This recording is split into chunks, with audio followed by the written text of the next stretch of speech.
So NPR reported recently that over half of Americans say, no one knows me well.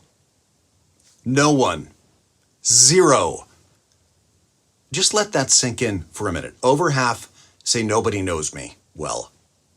And only 8% said that they had even one conversation with a neighbor in the last 12 months. Only 8%.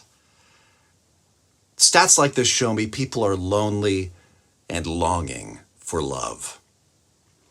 As I mentioned in a previous Devo, I think this is why Jesus invented church. Jesus did not just go around the countryside giving lectures for people to learn a principle. He calls his disciples into community so that we can show love and we can be loved, because that's what we long for. Now think of this. Jesus called people into his community who were natural enemies. Natural enemies. I mean, think of who his original 12 disciples were. The only two whose occupations are mentioned in the lists. Now we know there were lots of fishermen, but the only other two are Matthew the tax collector and Simon the zealot. If you know anything about first century politics in Palestine, you know that you could not possibly have found two people further apart politically than tax collectors and zealots.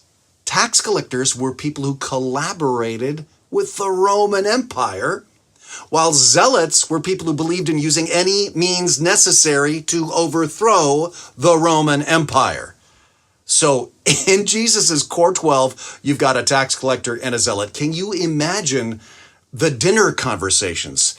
Can you imagine how awkward and tense they might have been? I mean, this is like inviting your niece who loves Bernie Sanders and has Greenpeace stickers all over everything, and your uncle who always wears his red MAGA hat to dinner, and seating them next to each other at a party at your house and just standing by to watch the sparks fly.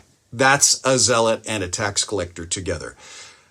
But do you understand, when Jesus called those two, that was not a mistake. That was Jesus going from the start. I want my movement to be like this. You know why? Because no other community is like this. And when there's a community like this, where two people like this get along, that's going to get people's attention.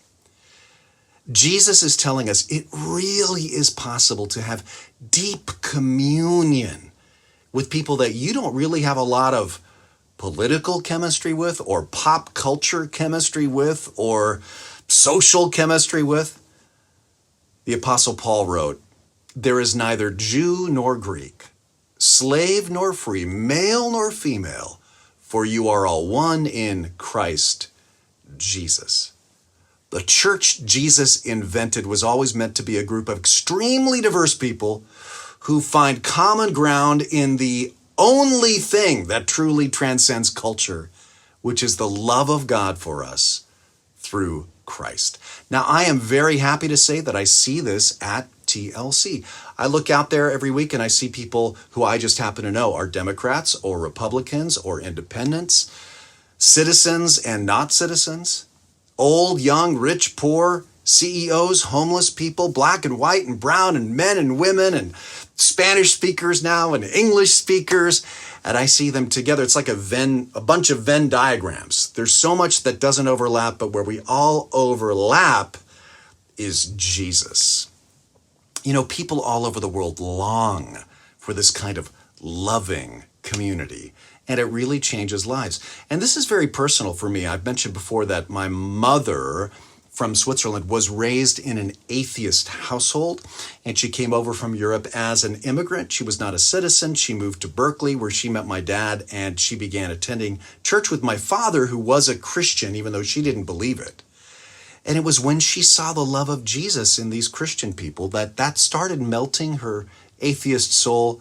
And then when my dad got cancer at age 36 and then died, and that church enveloped her, a stranger, with love, well, she was in. And there's people like that every week. So let's keep our mission clear as a church. It's to be together no matter what our differences and radiate love. Let's do this church thing the Jesus way.